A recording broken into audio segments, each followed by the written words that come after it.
പലതരത്തിലുള്ള പ്രശ്നങ്ങളിൽ കൂടി കടന്നു പോകുന്ന ഹ്യൂമൻസാണ് നമ്മുടെ ചുറ്റുമുള്ളത്. വർക്ക് റിലേറ്റഡ് സ്ട്രെസ് ആവാം, അതുപോലെ തന്നെ ടീം ലീഡ്, മാനേജർ അവയുടെ ഒക്കെ ഭാഗത്തു നിന്നുള്ള പ്രഷർ ആവാം.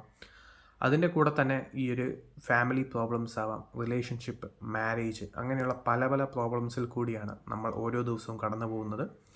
സോ ഒരു അൺകണ്ടീഷണൽ ലവ് എന്ന് പറയുന്നത് നമുക്ക് കൂടുതലും കിട്ടുന്നത് നമ്മുടെ അച്ഛൻ്റെയും അമ്മയുടെയും കയ്യിൽ നിന്നായിരിക്കും. തിരിച്ചൊന്നും എക്സ്പെക്റ്റ് ചെയ്യാതെ നമ്മളെ സ്നേഹിക്കുന്ന ആളുകൾ. അതിൽ ഏറ്റവും വലിയൊരു കാറ്റഗറിയാണ് അച്ഛനും അമ്മയ്ക്ക് ശേഷം വരുന്നത് നമ്മളുടെ ചൈൽഡ്ഹുഡിൽ തന്നെ നമ്മുടെ കൂടെ വളർന്ന നമ്മുടെ പെറ്റ്സ്. അത് മിക്കവാറും പേർക്കും ഡോഗ്സ് ആവാം, ചിലർക്ക് റാബിറ്റ്സ് ആവാം, അങ്ങനെ പല പല കൈൻഡ് ഓഫ് രീതിയിലുള്ള പെറ്റ്സ് ആവാം ഈ ഒരു അൺകണ്ടീഷണൽ ലവ് നമ്മൾക്ക് കൊച്ചിലെ തൊട്ട് തരുന്നത്.